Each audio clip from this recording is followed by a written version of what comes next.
Здраво! Еве го најновото издание на емисијата Лајта. Во него повторно ви презентираме интересни содржини. Една од нив се однесува на хороскопските знаци и тоа како да го извадите максимумот од вашиот партнер, знаејќи го неговиот хороскопски знак, полесно ќе можете да дојдете до неговите фетиши. Исто така ви презентираме интересни фобии, а за кои станува збор ќе дознаете доколку останете заедно со нас до самиот крај. Започнуваме веднаш.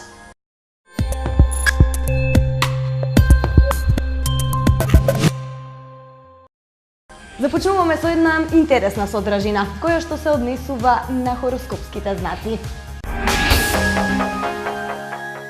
Доколку се уште не сте дознале кој хороскопски знак на што се пали, тоа значи дека се уште не сте се пуштиле во експериментирање кога се во прашање сексуалните игри или пак сте немале доволно време за тоа.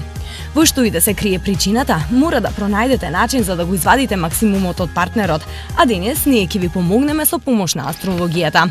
Овен сака многу адреналин, најмногу го задоволува утринскиот секс, а како фетиш му е влечкањето со коса. Ако сакате да му приредите вистински огномет на родените во знак Бик, страстно бакнувајте го по вратот. Тоа е неговата ерогена зона. Близнаците сакаат брз и орален секс, а ги возбудуваат и секс играчките. Сексот во хотелските соби го обожуваат родените во знак Рак, а ги возбудуваат и допирите по градите и стомакот. За лавовите, совршен е сексот на плажа. Сакаат љубовно грицкање и гребење, но најважно е да бидат пофалени. Девиците во природа се воздржани, ама во кревет се многу опуштени. Често знаат да ги превразуваат очите на партнерот, а омилени играчки им се лисиците. Ерогената зона на ваѓите е задникот. Ги сакаат допирите по овој дел од телото. А за предигра сакаат различни секс костуми. Шкорпиите пак, без око да им трепне, ќе се одлучат на секс во вода или пак на јавно место. Сакаат да експериментираат, а ги возбудува и мистичноста, па им одговара секс под маски. Авантурата е второто име за стрелец, па тоа важи и за нивните фетиши. Предложете им било што, било каква секс игра, а тие ќе се согласат на се. Јарците фантазираат за секс на висина, па ќе им приредите вистинско изненадување и задоволство ако организирате секс тајм на планина. Водолиите сакаат групен, но и телефонски секс. Ги возбудуваат валканите телефонски разговори, а за рибите стапалата се ерогена зона, посебно прстите. Карактеристично за нив е тоа што сакаат да ги снимаат своите секс игри.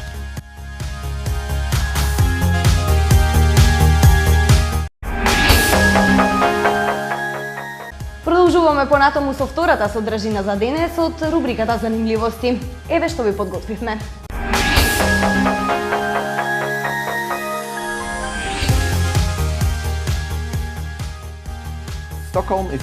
Ова е уште еден неверојатен човек, кој вештите трикови ги синхронизира со приказните за Стокхолм и Шведска.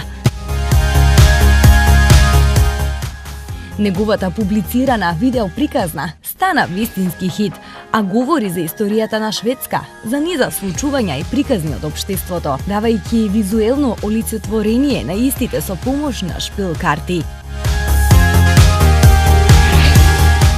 Тој низ приказната на своите вешти трикови тврди дека нема коинциденција.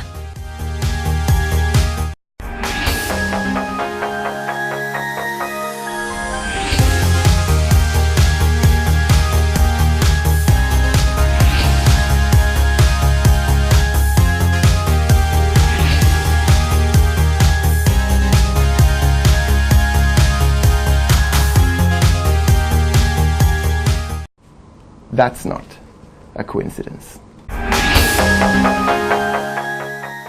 Стравовите се дел од нашиот живот, но кога ќе претераме, кога ќе почнат да влијаат врз нашето секојдневје, тогаш станува збор за фобија.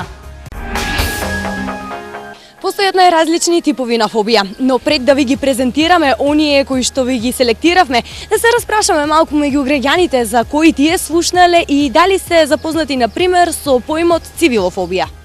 Не знам. А какви типови на фобија знаете? Па не знам никакво. Страв може би од височина, од пајаци? Не. Не. Цивилофобија знаете ли што е? Не можам да знам. Не. Фобија знам, а страф од нешто. Например, има многу типови, ама од висина, од висоина.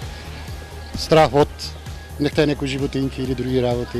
Сите имаме своји стравови. Не постои човек на светот кој од ништо не се плаши. Некои имаат страв од вистина, други од пајаци, трети од затворен простор, но и покрај тоа нормално функционираат. Ама ако стравовите почнат да влијаат на нашиот секојдневен живот, тогаш станува збор за фобија.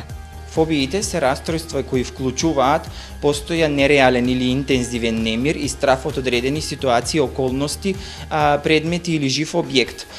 Во фобични расстройства спаѓаат агрофобијата, специфичната фобија и социјалната фобија. Фобиските симптоми се последица на абнормалната когниција, кои се карактеризираат како страф од негативна евалуација и предрасуди дека другите лица би биле премногу критички кон нив.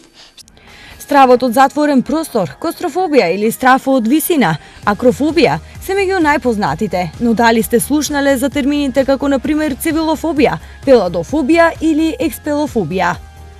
Цивилофобија всушност представува страф од политичари. Симптомите кои ги наведуваат експертите се аверзија спрема медиумите кои форсираат политика, високо ниво на скептичност и честа желба за одмор, например за време на политички и парламентарни избори. Пеладофобија, замислете, е страф од келави луѓе. Ова е страф всушност кој се јавува кај мажите, бидејќи стравува од помислата да ја изгуби косата. Малевентофобија е страв за тоа вашите гасови од стомакот да не предизвикуваат посмрдлива миризба од онаа на другите луѓе. Пентерофобија пак представува страв од свекрава, додека експелофобија е страв за одење во тоалет во други куќи.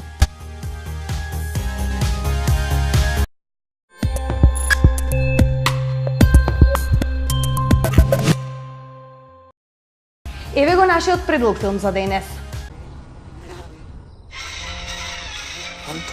Денес ви го нудиме филмот 13 гревови. Филм од 2014 година. Траење час и 28 минути. Даниел Стиман е режисер на филмот, а припаѓа на жанрот хорор, трилер. Во 13 гревови станува збор за паметен, но срамежлив продавач кој ќе западне во многу долгови. Му требаат пари, а за да ги добие милионските парични средства, награда, треба да исполни 13 гревови. Who can't honestly even provide for your fiancé. We will make all your problems go away. Please press 1. Each one is more complicated than the first. Are you ready? Elliot, what's going on? The burglar. I'm with the police. There's a maniac out there running wild. Should we start tallying the charges? No, I didn't do this. I didn't do any. So there's two of you out there? So there's another player? I just changed the rules. You're gonna make me say freeze? You think this is a game? This is not swatting flies anymore.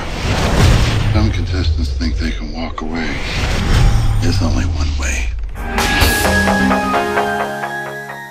Ова издание на Лајт го завршувам или го заокружувам со една мисла која што денес беше актуелна во нашата редакција, се однесува дека се поминува, ама меракот останува. До следното гледање утре. Чао!